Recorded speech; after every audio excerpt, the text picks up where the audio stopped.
नमस्कार दोस्तों, हमारी आज की कहानी है दुख क्या है।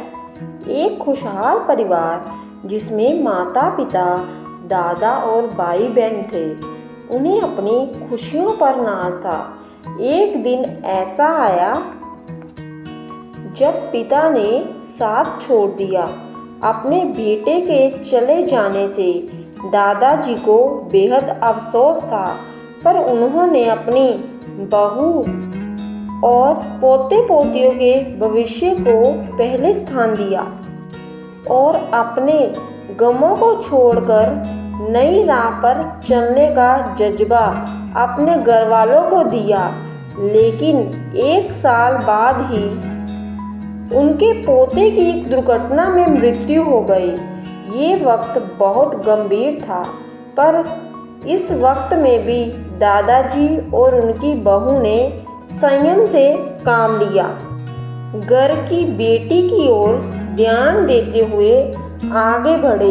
समय के साथ ढलती उम्र के कारण दादाजी ने भी विदा ले ली। अब घर में बस माँ और उनकी बेटी थी। एक खुशहाल परिवार बिखर गया था। अब बेटी बड़ी हो रही थी, जिसके जीवन के अहम फैसले उसके सामने हैं, पर मन में उदासी और बेचैनी है। महज 14 वर्ष की आयु में पिता और फिर भाई को खो देने की तकलीफ है, पर हमेशा अपनी माँ की सीख पर जीवन में आगे बढ़ती रही। हमेशा एक हंसता हुआ चेहरा लिए ही उसने अपने जीवन को गले लगा रखा था।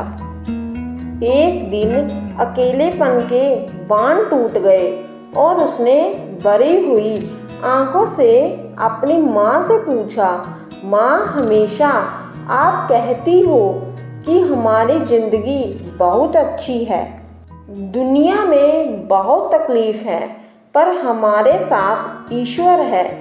लेकिन मुझे तो ये नहीं लगता। एक एक करके सब चले गए, आज केवल उनकी यादें हैं। तब माँ ने उसे जवाब दिया, बेटा, मैं मानती हूँ तूने बहुत कम उम्र में अपने पिता और भाई को खो दिया। तुझे उनकी कमी महसूस होती है, लेकिन बेटा, तेरे पिता ने इस तरह की व्यवस्था की थी कि हमें कभी किसी के आगे हाथ नहीं फैलाना पड़ा।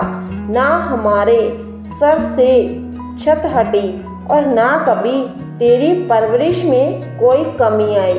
तेरे और मेरे नसीब में उन सबसे दूर जाना तय था, पर ईश्वर में विश्वास रखते हुए हमने हमेशा उसका आदर करके जिंदगी को गले लगाया। उस कारण ही हमें इस दुख को सहन करने की ताकत मिली। अगर ये हिम्मत नहीं होती तो आज हमारी जिंदगी एक अभिशाप बन जाती। कहानी से सीख, खुशी और गम एक ही सिक्के के 2 पहलू हैं और हर एक पहलू जिंदगी में दस्तक देता है। बस व्यक्ति को गम को बड़ा नहीं बल्कि छोटा करके देखना चाहिए।